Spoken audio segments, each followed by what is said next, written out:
Mitchell, a three is good. Plus the foul. A chance for four. Only three to shoot.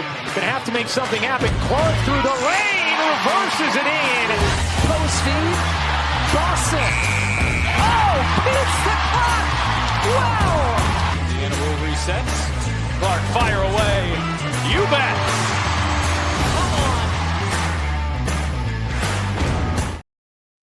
Hello, Fever fans, and welcome back to the Pacers Fever Show, your go-to spot for all things Fever Hoops. I'm your host, Logan, and today we will be recapping the Indiana Fever loss to the Washington Mystics, which happened tonight, Wednesday, May 28th. We're going to be breaking down the reasons why the Fever struggled so much to get control in this game after the first quarter, what the few weeks look like without Caitlin Clark, and so much more. So sit back, relax, grab some snacks, and enjoy this episode of the Pacers Fever Show. This is going to be a really interesting team to watch over the next couple of weeks, as Caitlin Clark, it was reported just a couple of days ago that she would miss at least 2 weeks with a quad strain, and that is something that the Fever are going to have to monitor for the coming weeks, and the Fever are going to have to deal without their best player and possibly one of the best players in this league, and their point guard, their engine, everything that makes this team go. And we saw the struggles firsthand on Wednesday night, and it was just not a good performance tonight by the Fever. And after that first quarter, it just felt like they were looking for options to score and a lot of one-on-one ball. The pace slowed at times. The Mystics got them to play at their pace, and the Mystics like to play fast, but also can break it down in the half court. And they killed the Fever on the glass. Second chance points were a big thing for the Mystics, even though they were about neck and neck. But again, I think there was just so much to dive into, and there were a lot of problems that the Fever had tonight that I think are pretty common themes as we begin this WNBA campaign in 2025. We're 5 games through, and I think we can identify the reasons why the Fever are struggling in some of these games against a good Mystics team. I think a lot of people underestimate just how good this team is going to be, and I think that they're on the rise. So it's been a fun team to watch over the last couple of games. And then the Fever, of course, lose to the Liberty a couple days ago, and that was a really tough loss, and one that I think the Fever should have won, but had a hard time closing out that game. But I think it goes into just what we'll talk about today, what's going on with the Fever, and they now drop below 500. They are now 2-3 in the league in their first 5 games, and it's going to be tough sledding without Caitlin Clark for the foreseeable future. So let's dive into it. Game 5 against Washington, and they were in Baltimore for this game, and the news came out that Caitlin Clark would be missing those 2 weeks, and that Sydney Colson would be stepping in to replace Caitlin Clark in the starting lineup. And we'll go through what her implementation into this lineup looks like, what she can offer, because I think that she is obviously not Caitlin Clark, but I think she offers a few things that could benefit the Fever down the road. I just don't think in a starting role or a starting capacity.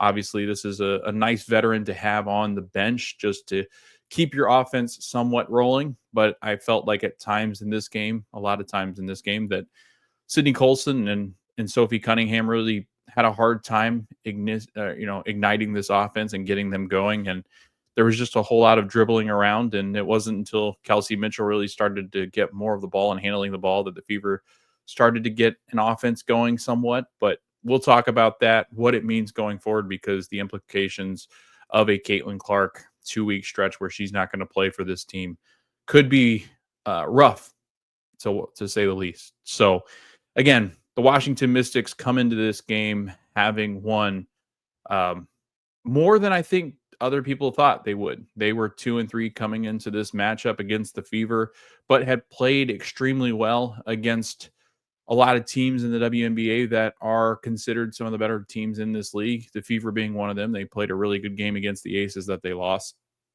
And I just feel like the Mystics, with their young insurgence of youth into this team, I think that they are able to keep up with some of these veteran teams because of the pace in which they can play.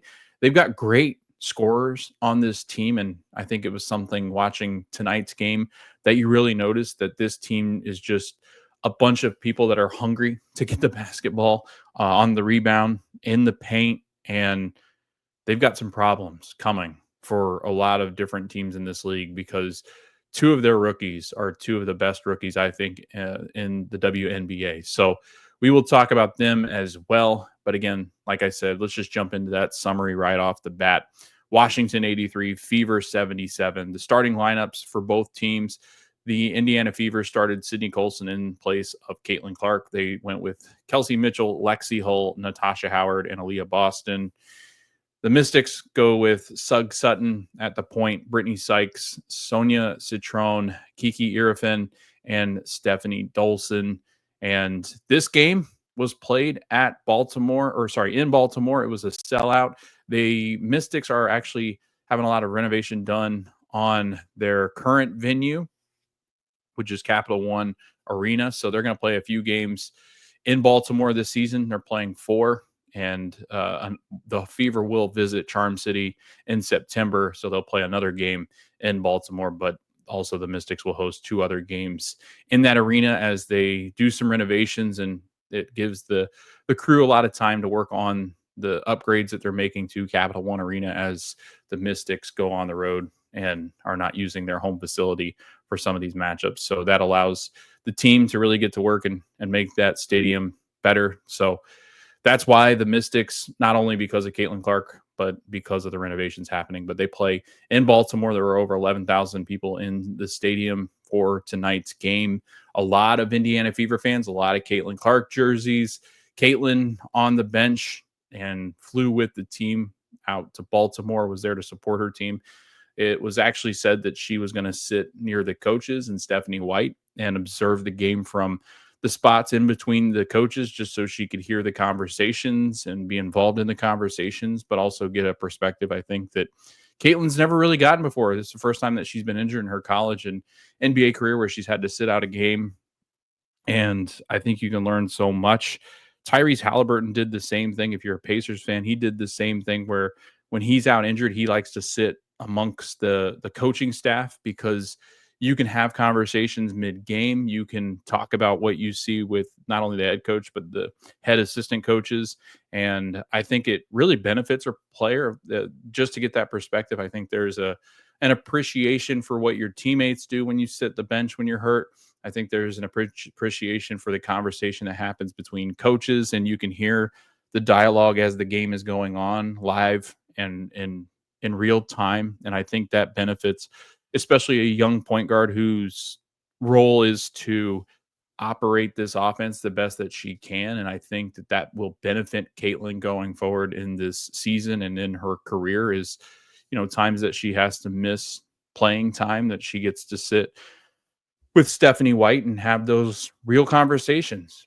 And I think through film, those things happen. But I think a lot of that is, an initial thought that Stephanie might have or her team of coaches has during the game. I think that you get a more raw reaction to what's going on. And I think it's harder to remember even watching film what you were thinking in that moment.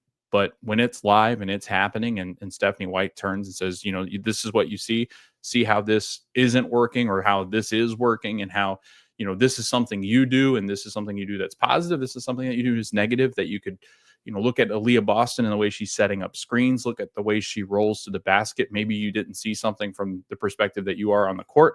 And now you see that in the perspective of sitting here on the bench with us. It allows you to learn and kind of get an appreciation for what's going on in the game. And obviously missing time, you want to be out there with your teammates. And I think you get a better appreciation of when you are healthy, of just being able to play the game that you love. And there is no doubt in my mind that Caitlin Clark wants to be out there and she loves this game. She wants to help her team. She's a team oriented person. And the fact that she couldn't be out there tonight in front of the fans that came out to see her was probably disappointing. Being out there with her teammates in a game that they really needed to win. And I thought that, it was tough. You saw just what it means to have her on this team, and without her, how much this team can struggle at times because the offense just doesn't look the same. The pace isn't the same. There's not a lot of openings in the offense that really she creates. and that not to knock on Sydney Colson or Sophie Cunningham or Lexi Hull or Dewana Bonner or anybody that's handling the ball, Kelsey Mitchell, but there's just a different level, different layer that you have to deal with Caitlin. So let's talk about what happened in the game. So I pulled up the Indy Star article because I believe it's Scott Agnes that always does a real nice rundown of key moments throughout the game. So we're going to identify key moments throughout the game that he's picked out that were crucial because he does such a great job. So if you aren't following over on Indy Star, Scott Agnes usually does a wonderful job breaking down all the important plays. But with 3:17 left in the first quarter, Fever up 12-10 over the Mystics. Washington starts 1 of 10 from the field, but makes 3 straight. Shakira Austin has 6 points off the Mystics bench. Natasha Howard has 6 points for Indiana. Howard takes the opening tip, scores 5 seconds in. Colson scores on a Fever's second play. And then the Fever really, managed the Mystics storm pretty well in that first quarter when they started to come back and hit shots. The Fever were right there in it and creating their own offense as well. So Emily Angsler's three gives Washington a first lead at 19-18 with 1 minute left. And then at the end of the first quarter, Dewana Bonner, she has 7 points and 2 rebounds off the bench. Fever lead 23-19 after the first. Bonner, again, showing up for the Fever. She is a presence that has not quite been felt this season, but as games have gone on, and I think her involvement off the bench is crucial because it adds an extra layer to that bench unit. And when healthy, really, I think she's much more beneficial coming off the bench, adding the intensity there. She is an older player, an older vet, and I think just the minutes that she would log as a starter would just be too much on her body at this point in her career. And I think it's almost instrumental. She could really become a six man or six woman of the year, right? So I think getting these minutes off the bench and finding success early is going to be massive. And the fact that Dewana Bonner is so selfless, where she's played this game, all she wants to do is win. She doesn't care how they do it and how many minutes she plays. Has been a force off this Fever bench and is a really nice sight. And I think if you're going to have a takeaway, which we'll get into once we get further into the show. And that reminds me, if you are listening to this podcast on the audio version and you found this through Apple Podcasts, Spotify, or wherever you find your podcast, you can also watch us over on YouTube, where I have a nice rundown of what we're going to be discussing throughout the episode.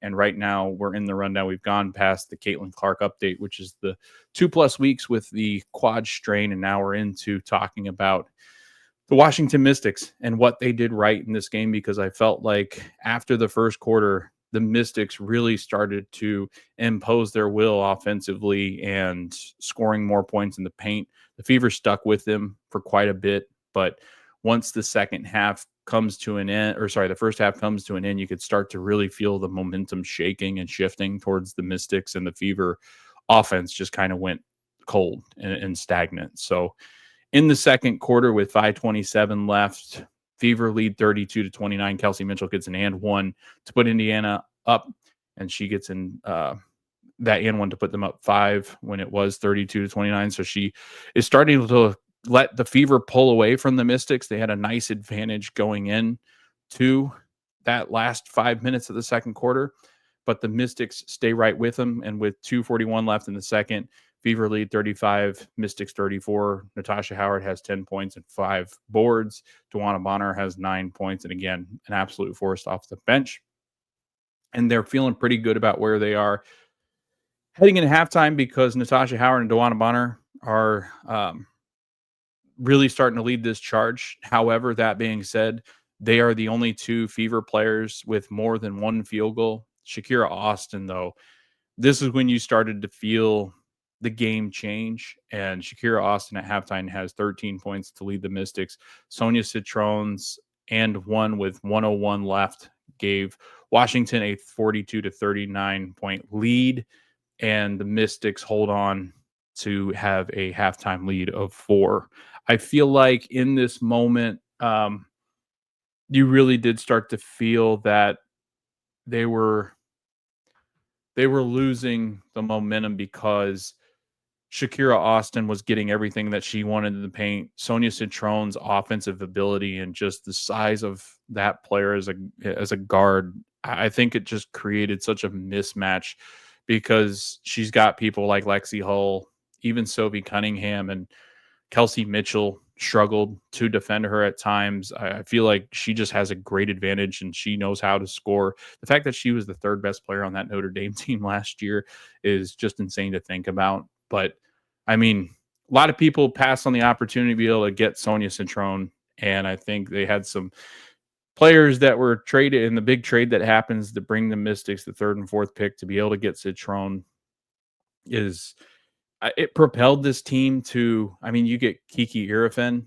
in that draft, but to be able to pair her up with Sonia, it just, this team went from what I thought was going to be a complete rebuild to instantly becoming an exciting team to watch and a team that I believe will make the playoffs. I mean, I'm declaring this after 6 games for the Mystics.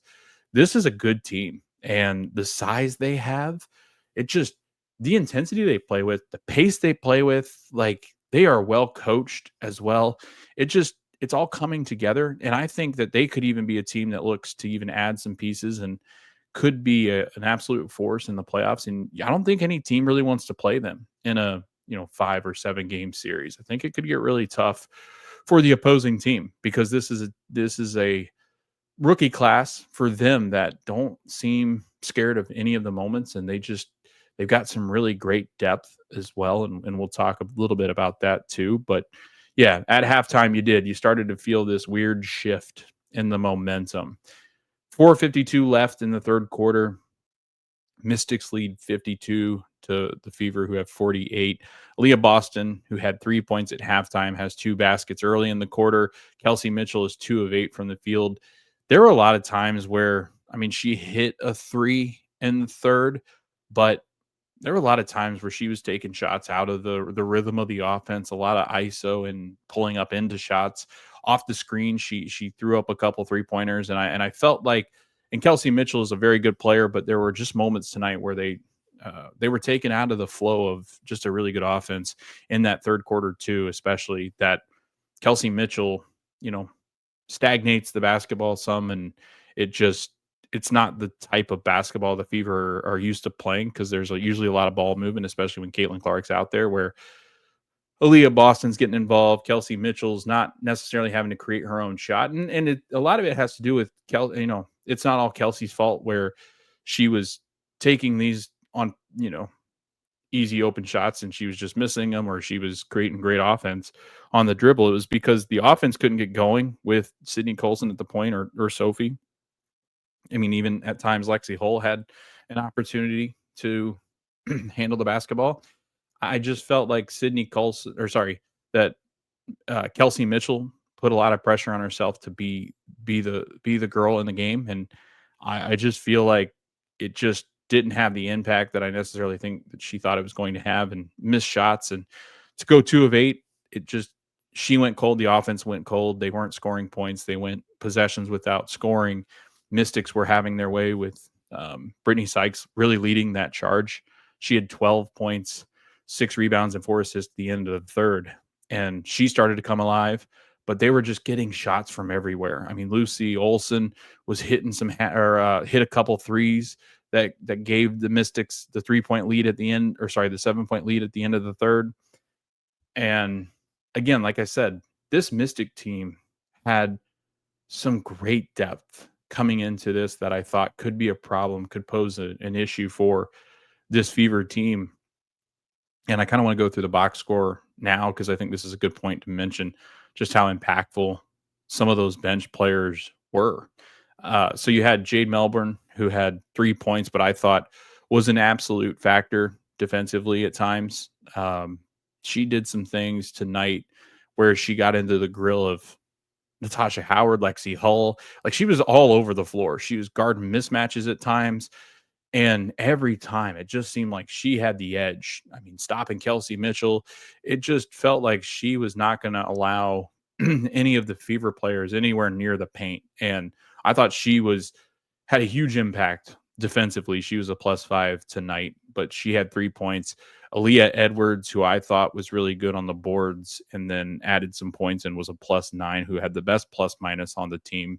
She was really good, and she's not been able to stay healthy, but Aaliyah Edwards is a really, really good player, very talented, and somebody that I think would be in the conversation of starting in this lineup along with Shakira Austin. And speaking of Shakira Austin, she also came off the bench. She provided 13 points, had a block, 2 steals. She had 3 rebounds. She was an absolute force and was the reason why they just absolutely dominated in the paint. I thought she and Kiki were just great tonight, and that's something that we'll talk about as some takeaways for the Fever, because I think there are some major concerns in some areas in the paint that we'll discuss. But Emily Engsler had 3 points. Lucy Olson had the 2 3-pointers, so 6 points. So if you add up the bench points, it ended up being a 29-point production kind of night for the bench for the Mystics. And then if you look at the performance of the Fever bench, if you subtract Tawana Bonner, obviously, because I mean she played a lot of minutes tonight. She had 20 minutes, 25 minutes off the bench. So she played starter type minutes.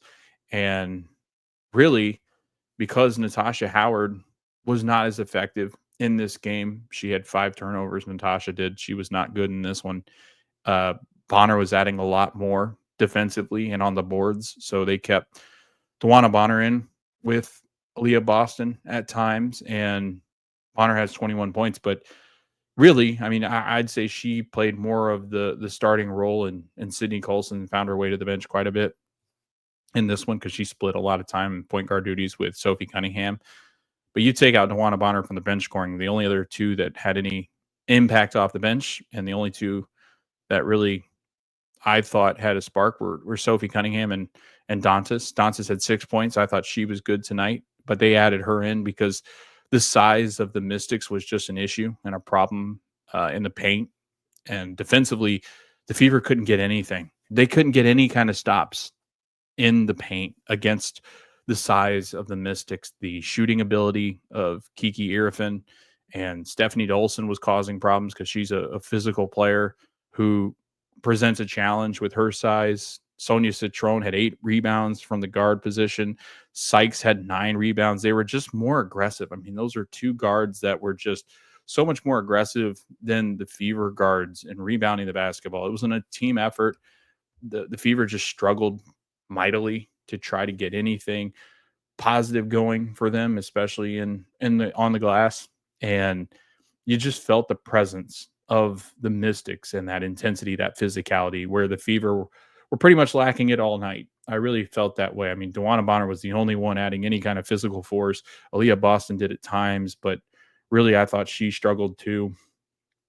And really getting involved in the offense. I mean, that's something I noticed big time was the size of the Mystics really took out Aaliyah Boston's effectiveness. But when Aaliyah is not able to play that pick and roll option that she is so good with Caitlin Clark, it's so tough for Sophie Cunningham and Sydney Colson to play that effective role to get Aaliyah in the spots that she gets in with Caitlin Clark, kind of at that top of the free throw line where, she hits Aaliyah at the free throw line and Aaliyah just takes off, and it's because of the screen. And oftentimes mismatches because there's a switch on the screen, or Clark is so good about getting around that where she's threatening to attack the rim, and Boston's left open because the big that's guarding Aaliyah Boston has to go and show over to Caitlin, and Caitlin just hits an Aaliyah Boston who has an easy shot at the rim or a shot in the paint. And Caitlin just not being out there, you can tell that the offense just doesn't really know what to do.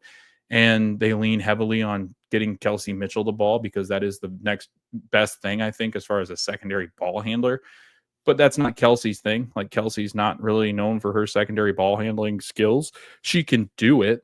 She will do it. And she'll have some success, but she's not your typical point guard. She's not your prototypical, get an assist, work off the screens, because a lot of what happened off the screens is she would come into her shot or she would take off towards the basket. She wasn't really looking to dish to the screeners. So again, there's a lot of things that the Fever can work on, and maybe that's something that Kelsey can do in the absence of Caitlin, is look to be more of a distributor. But like I said, that's not really Kelsey Mitchell's strength. She did have 4 assists, and that I think is just, it goes to and speaks to the fact that she had to do a lot of the secondary ball handling. But I mean, she struggled. Sydney Colson really got into foul trouble, and that was an issue, and so did Sophie Cunningham. So those are 2 guards that are trying to fill in as the main point guard, and they're both getting into foul trouble. And all across the board, the Fever were fouling like crazy. Like, that's another thing that will interrupt pace, and we've seen this in the NBA. I mean, what really hurts pace when teams try to play with a lot of speed, fouling people is not what you want to do. And the Fever tonight had 26 personal fouls, 5 from Cunningham, 5 from Boston, 5 from Colson, 4 from Dantas, 3 from Natasha Howard. Their main players guarding some of these main Mystic players, just they couldn't stay in front of them. There was a different kind of speed that the Mystics were playing with. And like I said, you could just sense the intensity from the Mystics. I think the Mystics knew coming into this game, even without Clark, this Fever team is a team that's going to be in convert. And obviously, if Caitlin Clark missed the whole year, this team I think would be a cusp playoff team at best. But with Clark, this is a title contending dark horse kind of team. I think they're a top 4 to 5 team in this league as the year goes on. And the Mystics know that. They took that on as a challenge. They're in front of their home crowd, or what was supposed to be a home crowd. And there were a lot of Mystic fans in the stadium, obviously, but obviously there's a bunch of Caitlin Clark, Indiana Fever fans because of just the magnitude that Caitlin Clark fandom is and has reached. But these Mystics, they came out way more aggressive and wanted it more. Like, you could just feel it from especially the third quarter on. And after the halftime adjustments, I felt like the Mystics were like, you know what? We've got the advantage. We're starting to get the momentum. Let's do it. And they go up 7 at the end of the third. And from that point on, it never felt like the Fever really had a chance to get back into this game. The pace was played to the Mystics' advantage, and the Fever couldn't get out of their own way, turning the ball over 17 times. And although the Mystics did 16, it just felt like the possession battles, the intensity, getting offensive rebounds, and just defending in the paint, they were just outmatched in this game. And the Mystics just kept running really good young players that play really well in the paint right at the heart of the Fever defense. And they just crushed them, absolutely smashed them in. So what a night, though, for the Washington Mystics. They get 21 points, like I said, from Brittany Sykes, 16 points for Kiki Irafin, 13 from Sonia Citron, and 13 from Shakira Austin. And right there, right away, I mean, Brittany Sykes, Aaliyah Edwards, Austin, and Irafin, they live in the paint. And combined, they had, so that's 37, that's 50. I mean, they had 54 points from those 4 players alone in the paint. And Sonia Citron, also really good around the rim. She didn't make a single 3-pointer tonight, but got into the paint with ease. So you add her point total into that too, where she's scoring a lot in the paint. I mean, they just absolutely smashed in the Fever tonight. And really, when you get such a big advantage like that of points in the paint, it's because of the physicality and the size and just the advantage. When you get beat by 16 in points in the paint, that means you've got dominated inside. Washington had 48 points in the paint compared to the Fever 32. Second chance points, the Mystics had an advantage there too, 6-point advantage. Really the difference in the game. 17 points for the Mystics, 11 for Indiana. Fast break points, 0 for the Fever, and they're supposed to be a high-paced offense, and you don't have any points in a fast break in transition. That's not good at all. Mystics had 11. Team rebounds were both at 7. The turnovers, 16 for the Fever, 17 for Washington. So pretty equal on turnovers. So that's where you had at least that advantage in the possession game. But still, that's 16 turnovers is a lot of turnovers to give to this Washington team that was just taking advantage of you in transition and in the paint. I mean, it just allows for them to play the pace that they want. And the Fever just didn't answer. Also, look at the shot percentages, 39% for the Fever on the night, 23% from 3, whereas the Mystics shot 43% from the field and 36 from three. So that was a big glaring issue for the Fever. They just did not hit shots at a high rate. And when Aaliyah Boston's not really getting involved in the offense and Kelsey Mitchell doesn't have a good shooting night, she scores well, but doesn't, shoot at the level in which she's capable of. You're not going to win a lot of games with Caitlin Clark on the bench, with those two struggling the way that they did to get involved in the offense tonight. So just an overall, I thought a pretty poor performance from the Fever, and Stephanie White was pretty transparent about this game, where this team has to find ways to get into that offense, to play the game that they want to play. And without Clark, it's going to be a tremendous challenge. And I think a challenge that this Fever team needs. And she said that. She said, this is, you never want to see Caitlin go down, but I think this is more of like, what are you made of now for a lot of these players? And Sydney Colson's going to have to step up and play better in these games as the backup point guard, Sophie Cunningham as well, and Kelsey Mitchell as a secondary ball handler when she's forced to do it. So I think that there were a lot of things that went wrong for the Fever tonight, outside of missing arguably one of the best players in this league. They never could get advantage after that first quarter. And I just felt like the Mystics were running downhill at them constantly, and they just didn't know how to handle that defensively. Records and notes from the game tonight. Clark, who missed a regular season game for the first time across her pro and collegiate careers, traveled with the team to Baltimore and sat next to the coaches on the bench. Clark, first team all WNBA selection, who came fourth in MVP voting as a rookie, is on track to miss at least 3 more games, including Friday's contest versus the winless Connecticut Sun and Tuesday's rematch against Washington and Indiana. Fever hoping that Clark's absence serves as a growth opportunity for Clark from the sidelines and for the team as it tries to learn how to operate without her. Sydney Colson earned her first start of the season and her first as a member of the Indiana Fever. Tawana Bonner scored her 7,500th point tonight in her career, making her the first player in WNBA history to record 7,500 points, 3,000 rebounds, and 1,000 is that 3,000? Like Indiana, I pulled it from Indiana Fever's notes, and it says 3,00 rebounds. I'm assuming it means 3,000, because why would you put the comma in? So 3,000 rebounds and 1,000 assists. Kelsey Mitchell also eclipsed 4,000 career points, making her the 5th fastest guard to do so, accomplishing said feat in 238 games played.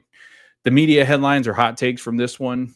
Caitlin Clark's absence is a huge test for the Fever. Can they withstand this stretch of games without their best player? Post-game press conference quotes on Clark's injury. Sophie Cunningham said, "I do think short-term and long-term it's going to make us a better team." Sophie Cunningham also said, "I think this is kind of a gut punch for us. We're going to come back tomorrow at practice with more focus, more energy. We know where we want to be at the end of the season, but we're not just going to get there," which I think is a really great statement for a team that is still relatively young, with a nice sprinkle of veterans, and Sophie being that veteran. And I know Sophie will be down on herself for the way she played tonight, and I know that she understands the importance of these early games and what it can mean in the standings to get and pick up these important wins. And then we weren't sharp enough to be a contender for anything tonight, added fellow guard Kelsey Mitchell. I think getting punched in the mouth early is humbling, because it shows where we need to be. And they got punched tonight. They got punked by the youngest team in the WNBA, Washington Mystics.